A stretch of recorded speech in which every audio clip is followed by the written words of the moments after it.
Individualismo. O individualismo é uma prática bastante ocidental que, se você pensar na lógica, é imposta de cima para baixo. Quando se nasce neurodivergente, você vai precisar de pessoas para te darem suporte. É claro que o indivíduo, você deve constantemente pensar sobre você mesmo, sobre se esse tratamento está dando efeito, se você está melhorando, porém buscando práticas que foram feitas na coletividade, em várias pessoas. Seu tratamento é individual, só que as práticas foram testadas e foram feitas coletivamente. O próprio conhecimento só é feito coletivamente. Eu falo muito sobre pensar sobre si mesmo, sobre ter senso crítico. São elementos que compõem o indivíduo. Mas eu também falo sobre empatia. E a empatia é feita entre pessoas. E o individualismo pressupõe que você deva se colocar no centro da razão e que obstáculos devem ser derrubados para que você continue sendo o centro. Passar por cima de organizações construídas, passar por cima de razões pré-estabelecidas, passar por cima da coletividade, se fazer do nada, sendo que o indivíduo existe em um contexto. Sem os empregados, o dono da empresa não é nada. Tiram-se os empregados, tiram-se os acionistas, a empresa desfalece. Tira-se a produção de conhecimento, tira-se as pesquisas, o investimento em procurar remédios, de procurar vacinas. Tira-se isso, a pessoa vai viver menos, porque foi isso que fez a pessoa conseguir viver mais. A expectativa de vida aumentou justamente pelo conhecimento científico. Então, o indivíduo sim vive em um contexto, esse contexto é de muitas pessoas, e ele deve sempre lembrar-se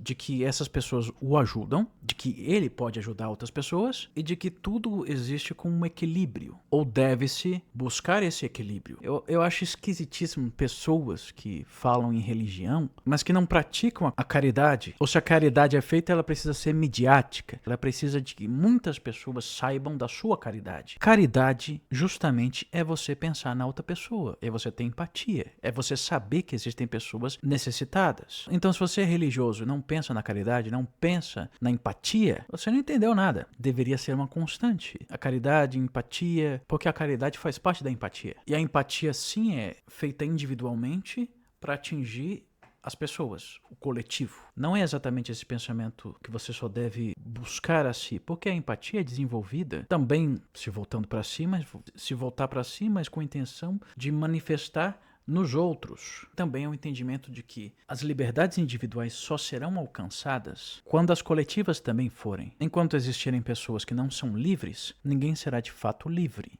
Enquanto a Constituição falar que você tem direito à saúde, terra e estudo, enquanto todas as pessoas não tiverem isso, elas não serão livres. Agora você pode dizer que a pessoa pode adquirir essas coisas, não é? Sim, como as pessoas podem adquirir muitas coisas. Mas essas coisas são básico constitucional. É básico se ter uma terra, se ter saúde, se ter segurança, se ter estudo, e essas coisas seriam um meio para outras coisas, não é? Mas como é tratado pelo individualismo e pela sociedade em geral, é como se essas coisas fossem o fim. Você vai conseguir uma casa depois de 30 anos pagando. Você vai ter estudo se você tiver sorte ou se você conseguir pagar. Você vai ter saúde pagando um plano caro que muitas vezes não entrega a sua saúde. Existe a saúde pública. Existem as filas da saúde pública. A saúde pública no Brasil oferece muitas coisas, mas essas coisas muitas vezes parecem ser invisíveis para as pessoas. As pessoas não conseguem ver o valor que tem isso, porque muitas coisas as pessoas não associam ao SUS, que é o SUS que faz isso. É por conta do SUS que você tem acesso a isso. Muitas pessoas não têm essa associação,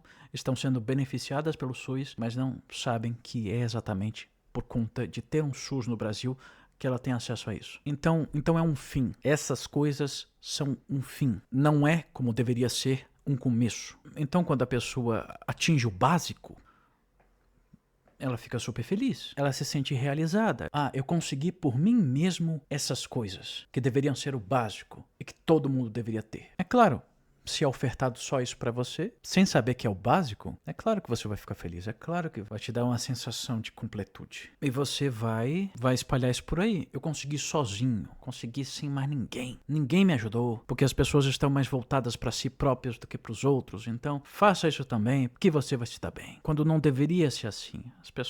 Muitas pessoas precisam de suporte, de outras pessoas ajudando. E você pensa, eu não tenho do que reclamar. Eu tenho meu emprego aqui, ele não tá bom, ele me causa bastante estresse, eu não sei exatamente por quê, mas eu tenho que continuar por mim mesmo. O preconceito quanto a psicologia, a psiquiatria, quanto a transtornos mentais, a ansiedade, a depressão, vem muito daí. Você deve passar pela vida sem ter ajudas, sem ter com quem conversar, sem contar seus problemas para uma pessoa profissional que possa te orientar. Não, você tem que descontar na bebida, descontar nos seus parceiros, nas pessoas que são obrigadas a te ouvir, porque elas são seus parentes. Meu filho é obrigado, minha esposa é obrigada a ouvir as minhas lamúrias, a ouvir os meus lamentos, a ouvir tudo que tem de errado na minha vida, todo o meu peso. Eles são obrigados a ouvir, não um profissional que poderia me ajudar. Então eles vão exercer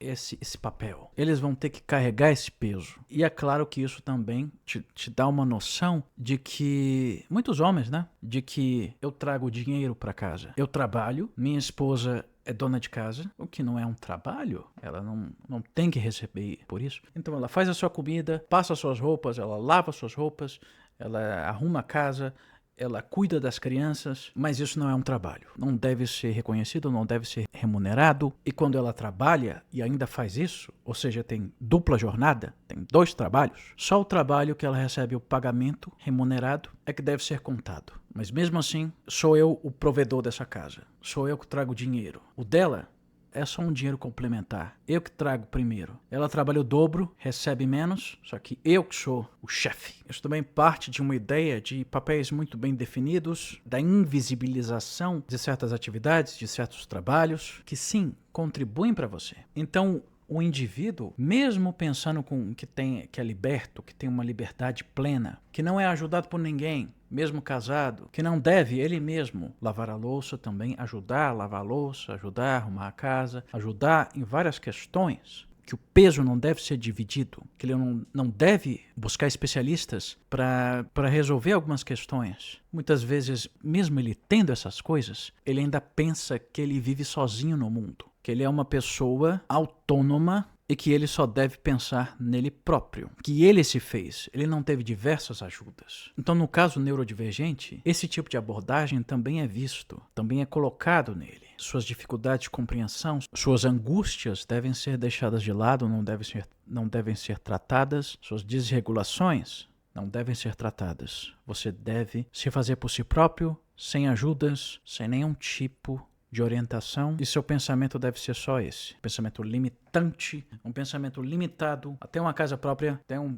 estudo pago, a saúde ser paga e a não evoluir. O estudo que você adquiriu é o suficiente para a vida. Por você ter pago todas essas coisas, significa que você se fez. A casa que você tem, você conseguiu ela sozinho. Não teve facilitadores, não teve intermediários, não teve pessoas te ajudando ao longo da vida, para você conseguir cada vez mais dinheiro, para você não ter uma jornada dupla. Você veja, tudo é feito para você se limitar, ter um pensamento pequeno. E o individualismo te coloca em um pedestal, você se coloca em um pedestal quando tudo o que você adquiriu era básico. É claro que tem um outro lado, né? Você ter facilitadores através de remédios prescritos. Você se automedica ou você, sim, busca alguém que possa fazer a receita para você, e você só existe por conta desses remédios. É claro que existe também isso. Você só se acha importante quando você toma esses remédios. Você precisa de uma alta performance. Você só consegue ela por conta dos remédios. Você toma remédio para dormir, você